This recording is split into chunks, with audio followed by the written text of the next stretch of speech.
So thank you all very much. We will make a start. We're just so thankful to have Mathabo Makuta, who is the National Director of Habitat for Humanity Zambia, join us for the latest in our series of updates from the field.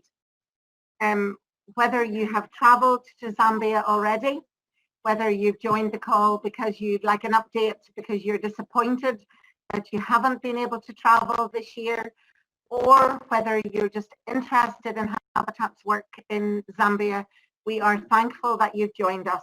The relationship between Habitat in Ireland and Habitat Zambia is both personal and very deep.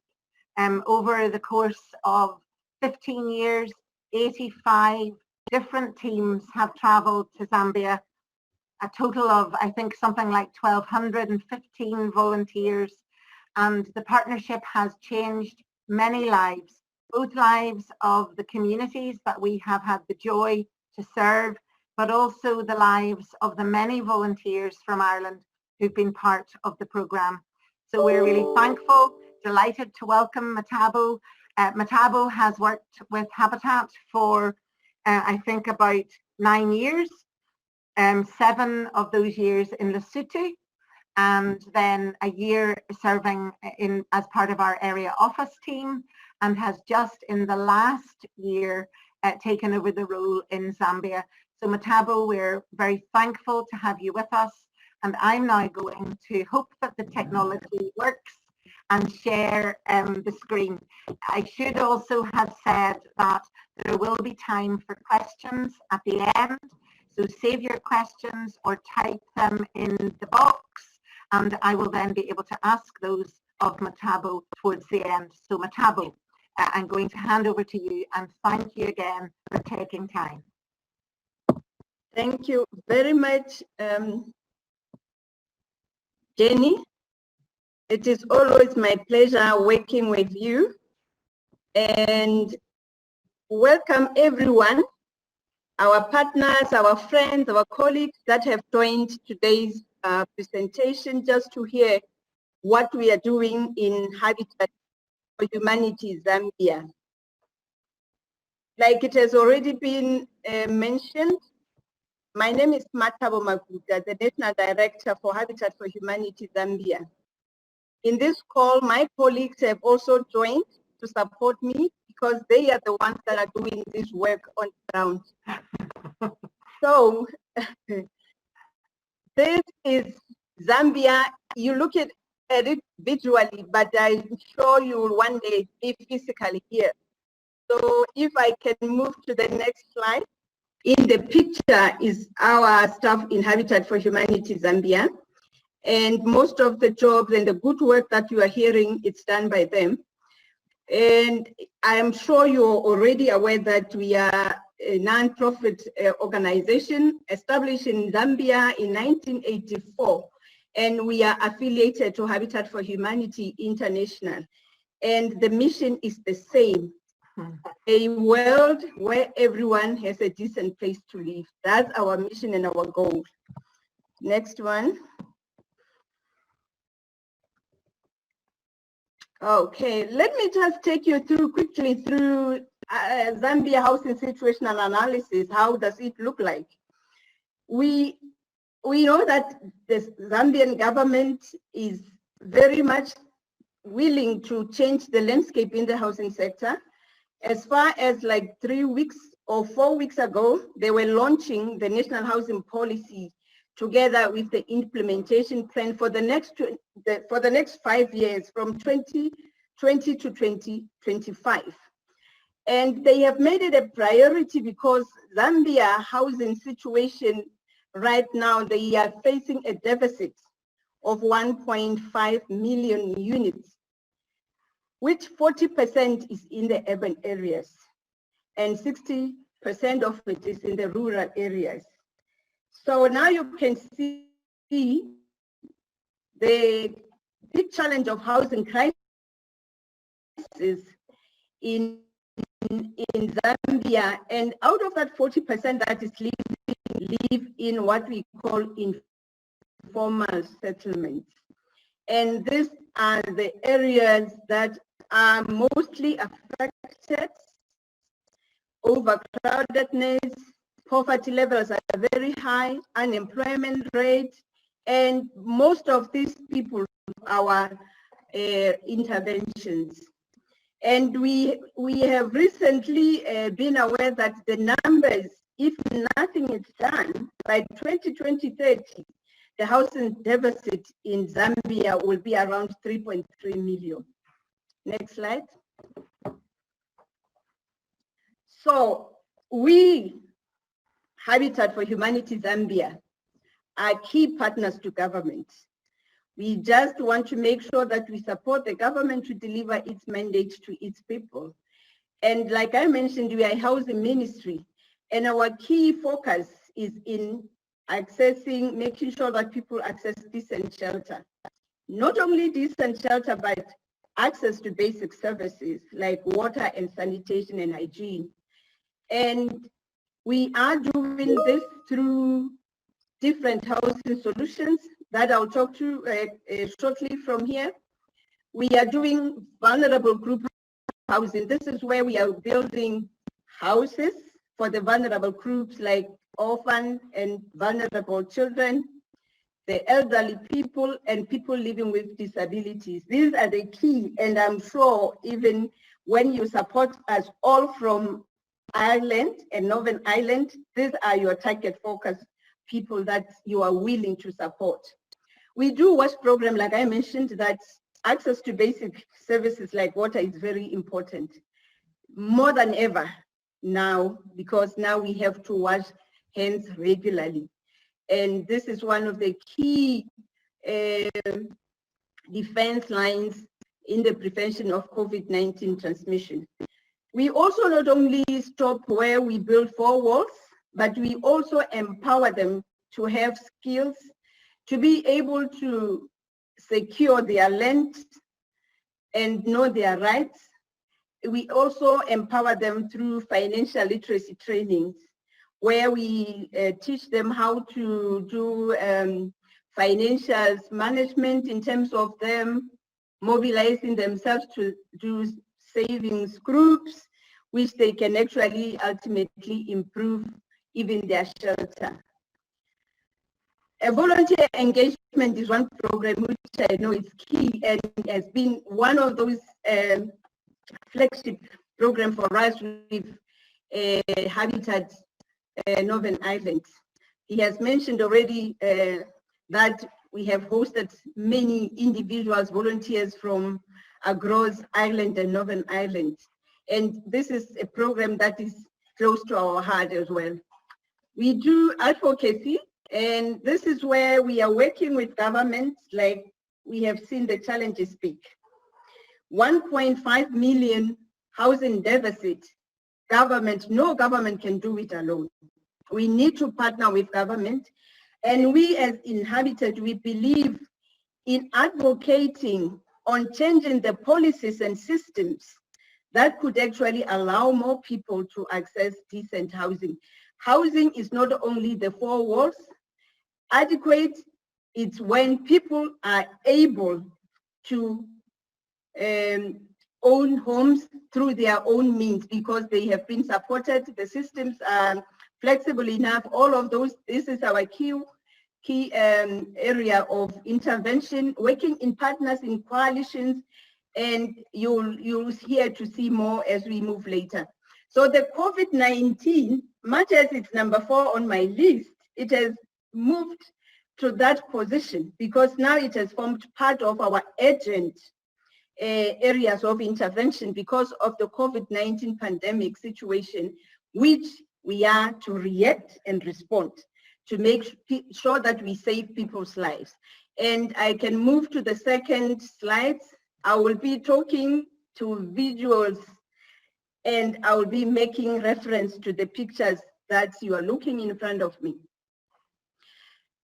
I told you about the vulnerable group housing, which is basically the foundation of this ministry when it started in 1976, but we are progressing as well to see that there are also other ways of housing solutions that we can provide depending on different contexts where each networks we are operating. In Zambia and in Africa, land issues, land rights is a key issue. It might not be an issue in Europe, but in Africa it's a big issue. So we also focus our attention in that space, because we all know that house can never build in the air. It's built on land. Therefore, it's also important for us to take care of such issues. So these are the types of houses that we are building. And I mentioned we are mostly in the peri-urban areas, and currently we have to date constructed close to 3,800 homes around the peri-urban settlements of main cities like Lusaka, Kabwe, and Ndola. And we are so proud that through shelter, we transform lives and restore hope and dignity. And we take care of such vulnerable individuals like the disabled, like you are seeing right now. On the far right-hand side are the types of pit latrines that we provide. We can move to the next slide.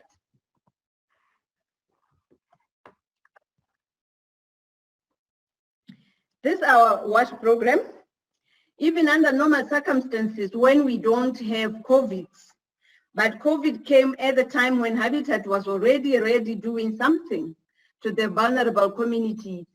WASH is part of our program where we serve communities with clean and safe and portable drinking water. And we do this through the installation of boreholes, kiosks, and as well as hand pipes, where now we have to date constructed 59 water points around the peri-urban settlements that I have already talked about, Lusaka, Kabwe, and Ndola. And you can already see that water in Africa is scarce. You can see by the queues that are people making when they are going to fetch water.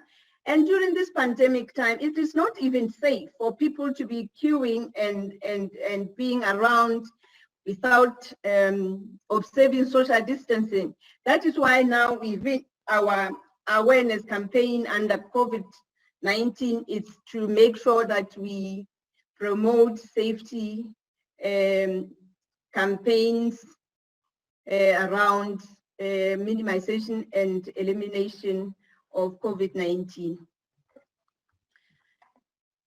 We can move to the next slide, because now here it was just that program. I will be demonstrating later during my interview or my presentation on the details of how we have responded to COVID-19. As part of what I talked about earlier, we do financial literacy trainings. This is where now you can see, even in the pictures, our head of program is Ruth Mitimingi is giving that kind of training where the savings groups are in motion, the money is rolling into those basins, and now they are sharing and borrowing to see how best they can improve their livelihoods. This is also one of the key that we felt it can also empower people to raise up hand, not to raise out handout. So this is what we are known of, hand up and not handout. So the next slide.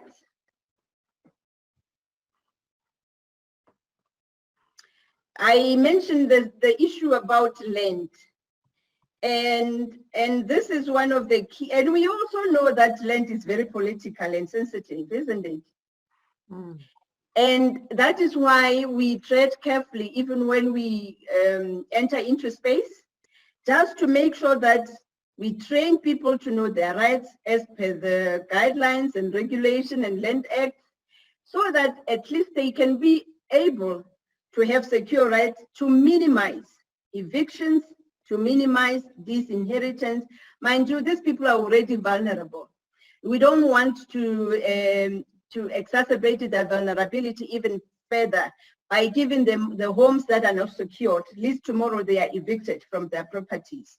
So we encourage this, and we have programs where we have partnered with government and community structures, municipalities, for these people to have what we call occupancy licenses. At least it's one step in the right direction to secure the properties. So this is basically showing that kind of forums when we are doing those trainings, and eventually you can see the proven evidence the man is holding that occupancy license, and indeed he's now feeling very secure in front of his nice house. Next slide.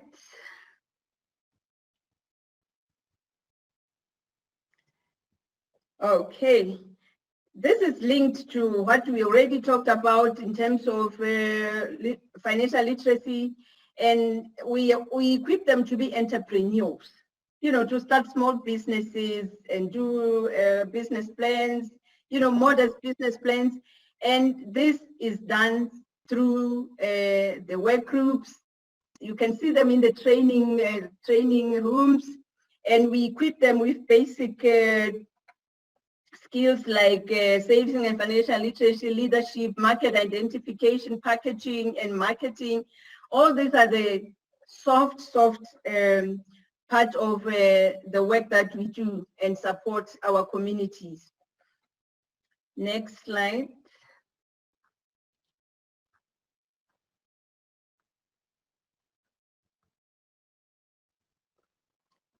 Yes, this is now what forms the core of what we do, because we are currently not operating as usual, though we are operating under the new normal.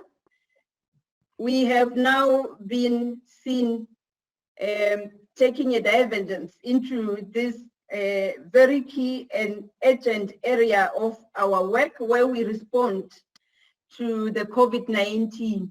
And indeed, we are responding with what we have been doing before. And we have now mobilized and secured funding and support from places like Ireland, Netherlands, and others, the US. They have actually come on board to support us, to make sure that we support our vulnerable communities. And you can see what we have already done. We have done the installation of food-operated water stands, where now you can see that we have even put the hand sanitizers, hand washers, and this we have done to minimize the transmission within public spaces like the markets and the bus stops. This is where mostly we have put up this the food operated water tanks. You can see also that we have been working together with the wards in these communities, where we handed over the soaps, the masks, the sanitizers, and in the communities themselves individually, where we have done our homes, we also went back to ensure that they are also protected and handed them these hand washing basins. And this is the work that we have done, at least for now, in 6 communities, in Kabwe and in Lusaka. In Kabwe, we have been in Makululu, where we had most of the support that came from Europe. We are building many houses there. We have also done water points by installation of kiosks. Though the challenge right now, like it's the challenge right now when I'm sitting in my house, there's no electricity. So this water points, some of them are automated by electricity, and when there's no electricity, it's a big challenge to the communities. They can't draw water, they can't access this water. So now with the support, and we are also pleading more of the support to come and assist. We are now changing the systems to solar panels, so that even when there's no electricity, all these facilities can still be operational. People be able to access water that we need mostly right now. So this is basically what is, that one is work in progress. Unfortunately, I don't have pictures to demonstrate, but very soon, Jenny will get the report and you will see the results of the support that you get from Northern Ireland. So so far we have a total of 9 of these kind of food operated installed, 5 in Kabwe and 4 in Lusaka markets and other public spaces. A total of 5,000 reusable face masks have been distributed in the targeted places in Lusaka mostly, and Kabwe, Chilanga, and many others. Next, please.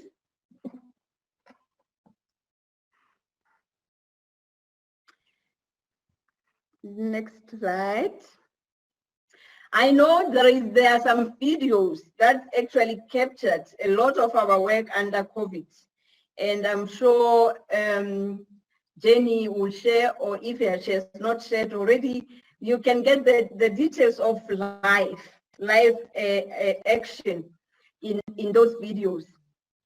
And now, this is the one area also that we feel also works to our pillar that we call societal pillar in our global strategic plan, where we engage volunteers to inspire, to be the minds and the hearts, to inspire to end poverty cycle within our societies. And we have indeed appreciated very much the volunteer work and support that we received from Europe, and mainly from Ireland and Northern Ireland.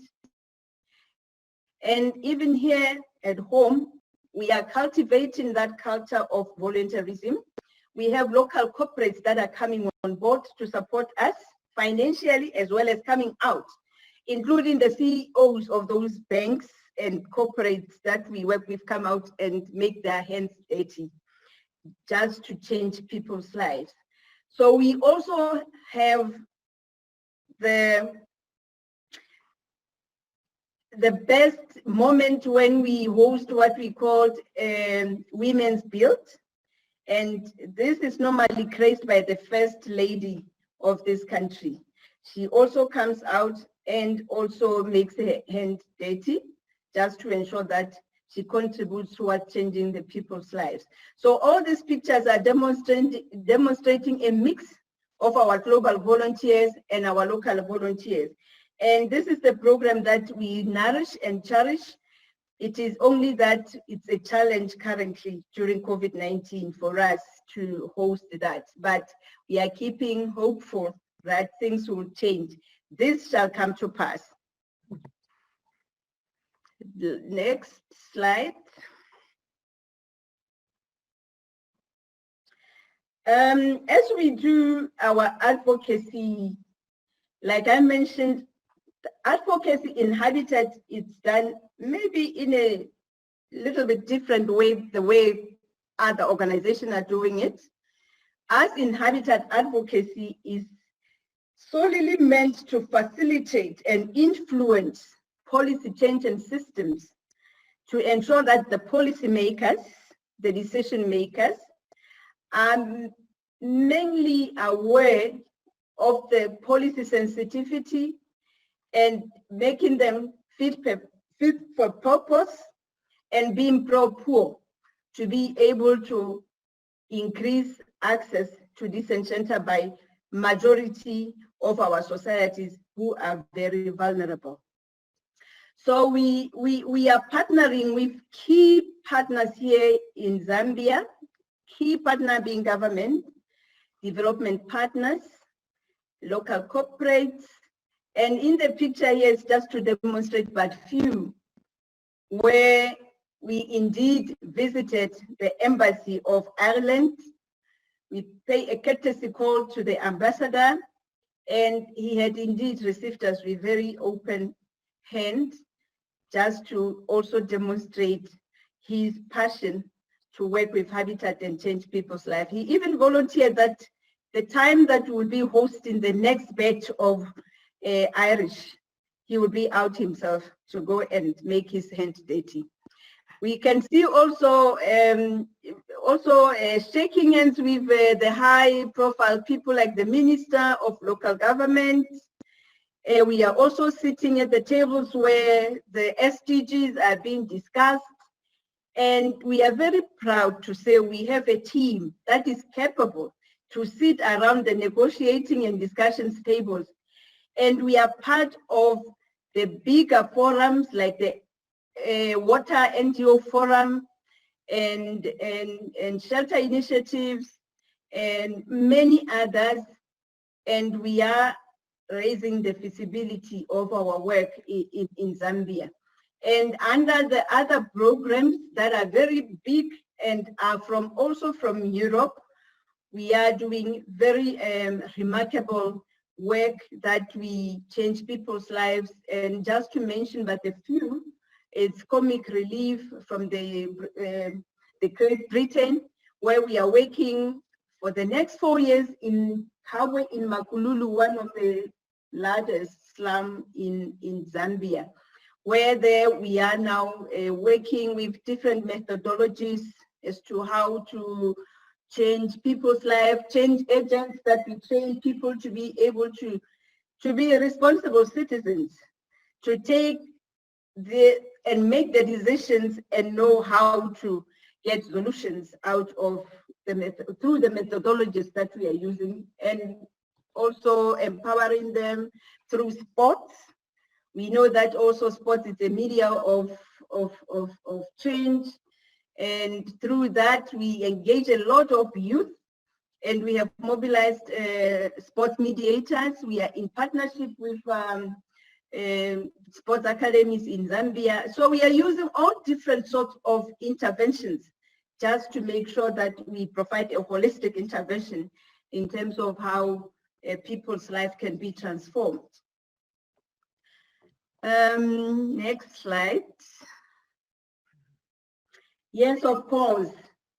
That middle poster there is one of our staff, and she's from finance. And you can see that even when we do our program work, we don't allow others to sit at the corners and just look and saying, I'm just filling with figures and money here. I don't need to.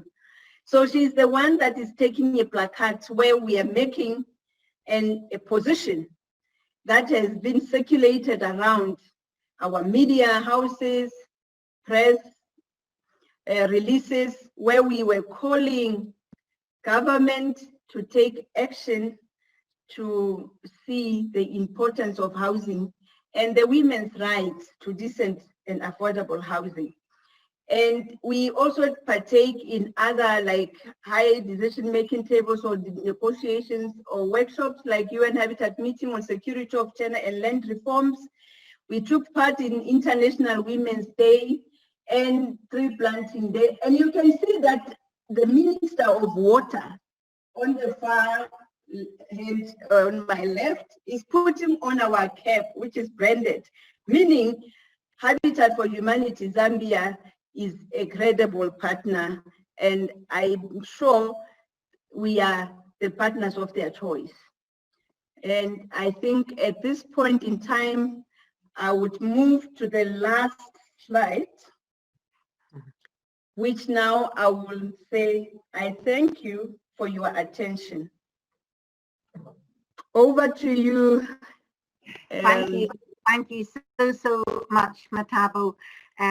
It's always so important to hear directly from the ground, and we really appreciate you taking the time. I'd now like to ask anyone who has any question to type it in the Q&A box. Hopefully that will work, or in the chat box if you can't find the Q&A. Your questions are very welcome, and I know Mathabo will be happy to answer those questions. If we run out of time, so we have about 10 or 15 minutes for questions, and then if we run out of time, Mathabo did commit in advance to follow up with the questions, and we can ask those afterwards. I had a couple of questions which were shared with me in advance, Mathabo. And so the first one was around which will give people time to write. The first one was, you've talked a little bit about your partnership with government and with the different forums that you're part of, so the WASH Forum and the Shelter Cluster or whatever it is. Can you tell us whether you feel you've already seen progress which has turned into something tangible, or is that a work in progress? Thank you very much, Jenny.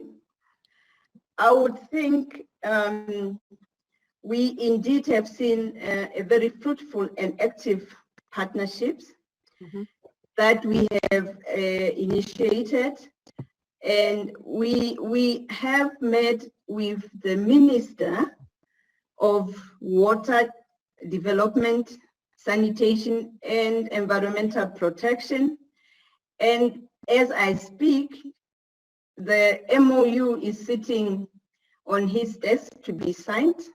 That now is formalizing these working relationships. Like I mentioned, we are not only as Habitat for Humanity Zambia that are working with government, but we have wanted to be part of the larger, bigger forums on the ground, like you mentioned, the water NGO sector, and we are also now being prioritized. We met with the EU delegation, which now is also our partner, such that any interventions or any opportunities that come through to Zambia, they are making us aware, so that we can also be able to take opportunity for big grants. And I am sure within the development partners on the ground, like Irish Embassy and others, UN Habitat, UNDP, we have actually mobilized most of them, and we are at the point where we are signing memoranda of understanding to work together. And this is indeed a great milestone in our own space. That's really good to hear, Mathabo. Thank you.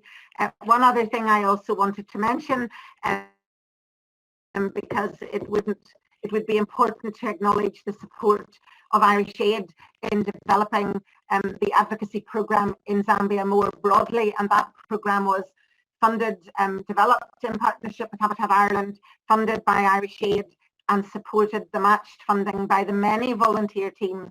And it was great to hear you mention the change agents, because the change agents were part of the original Irish Aid programme, and then that leveraged the support from Comic Relief. So that is really encouraging.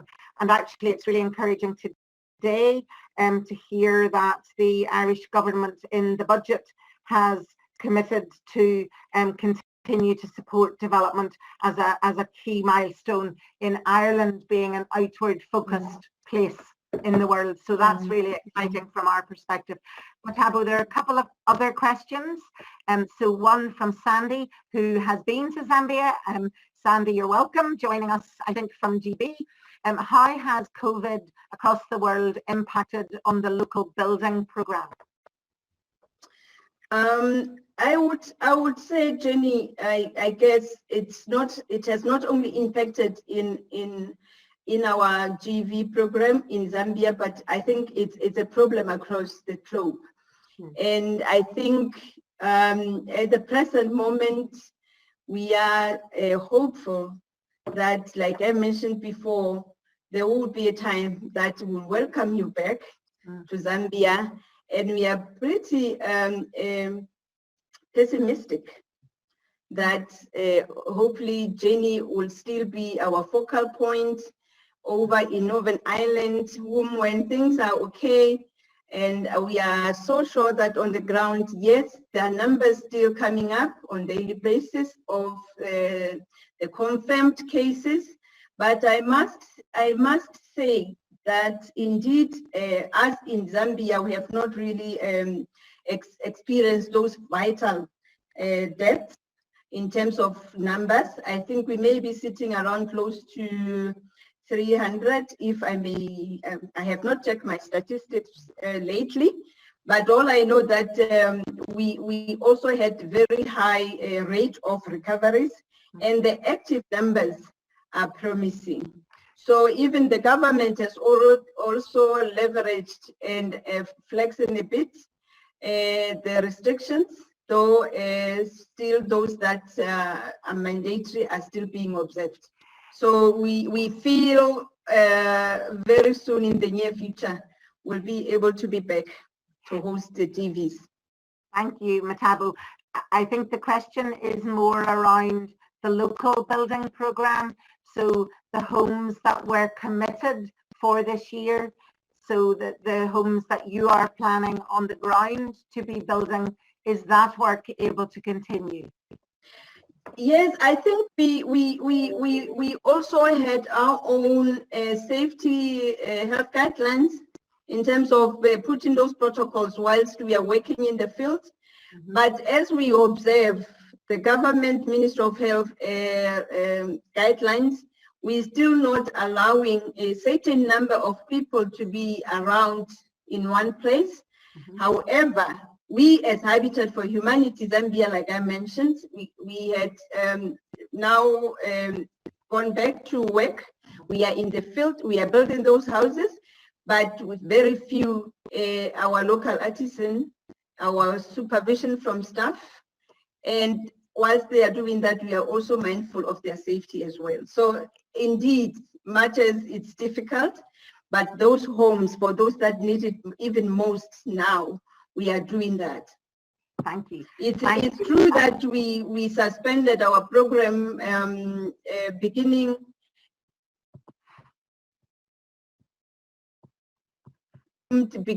August. Thank you. Another question, Mathabo. Thanks so much for all the information. What are the greatest challenges Habitat Zambia is facing right now? Of course, there has never been a time when money can never be a top priority, and it remains the top challenge most of the time, because not hosting GV teams also affected our work. The number of people, the number of families we served are being affected, and also knowing that a lot of our support comes from US and Europe and Canada. These countries themselves, they also have their own problems. They also face the challenge of COVID-19. And it's only now that we're just waiting to see how their new strategies of support us in the global south, how are they going to come out? Because now countries were now looking internally. You know, those people that are at their backyards, how can they help them? Because now they lost jobs, now they can't, they have lost means of livelihood. But yes, the challenge right now, it's funding. That for us, it has kind of been affected. But like I mentioned, we have not experienced many deaths related COVID-19. And I think all that we are facing as a challenge is the economic climate, because now things are just beyond their, beyond the buying power of our people because of those inflations that are just escalating. No, but these are challenges that are affecting most of our people, and disposable income is becoming a key challenge. And given that we already have challenges for them to have their own safety homes, now having some to spare to actually improve their homes is another compounded challenge. Thank you. So I'm just going to take 2 further questions, and then if anyone has other questions, we can follow up afterwards. So Farai says that Habitat is doing commendable work on the ground, not just brokering partnerships with governments, but also working with grassroots in improving their lives. So keep up the good work. What's your take on the almost zero allocation to housing by the Zambian government? And are there any policy interventions you intend to embark on to generate and galvanise support for more financial commitment by the government towards housing? I think Farai is one of our very advocate person, and he's sitting mostly eloquently around these tables. And indeed, we're all of us shocked by the government budget allocation, which has gradually reduced. And given that the budget that was given of 3-point-something% is a combination of water and housing. It means then out of that 0.03% is what is allocated to housing. And indeed, this has taken up by the coalitions that have already written to actually bring this to the attention of government, that it is only disappointing to reduce the allocation for water and housing when it's needed most. So I'm sure Farai will be following up yet to see what will be the response from government. But we are also taking a position because we know that there is EU programming that is coming, bilateral contracts that will be signed in the next 7 years, starting 2021 to 2027. So we are lobbying and making sure that we want to be part of the programming process in Zambia, where when they now have to allocate priorities, housing should form part of the key priorities that will be set in the bilateral contract that will be signed between the government of Zambia and EU for the next coming 7 years. So we are lobbying. We are also making positions where during the meetings where the civil societies will be mobilized to make a position, we already have that position that even in any forum, this is what we say. Thank you, Mathabo. And then I'm going to cut it short because we have 45 minutes. But just two final things. One, someone said, wonderful to hear from Mathabo in these uncertain times. How can we be praying for the continued work in Zambia? And alongside that, Sandy has asked, in the current crisis, have Habitat staff been well? How have they coped?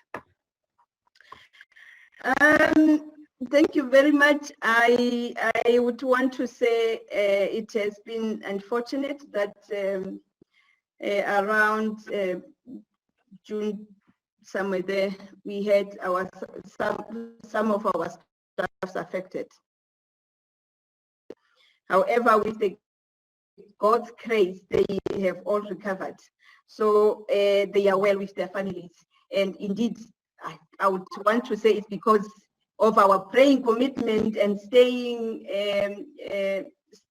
positive that some of our staff members that were affected have actually recovered. And it was not, they had not been, it really touched us, but we became a strong team and we supported each other, and we are well, all of us right now. Thank you. Thank you so very much. I'm going to close us there. I have very, very much appreciated hearing from you directly, Mathabo. We thank you so much. Mathabo had no electricity and was hoping that the battery on her laptop would last. It's almost giving an warning so at the right time. We know that we had to keep very tight to time, but we value your intervention, all of the work that you do on the ground. We value your team. We think of you every day. The connection with Ireland is personal and deep, and we think of you often and think of all the work that you do. Your effort to help those who are most vulnerable inspires us to do more, and we absolutely commit to support you and to partner with you into the future. So thank you so much for taking the time. Thank all of you on the call. It has been a pleasure to see the names. A webinar is a little different from a meeting, so we can't see your faces, but thank you so much for joining, and we look forward to following up if there are any outstanding questions. So thank you all, and have a great rest of your day. Thanks, Mathabo.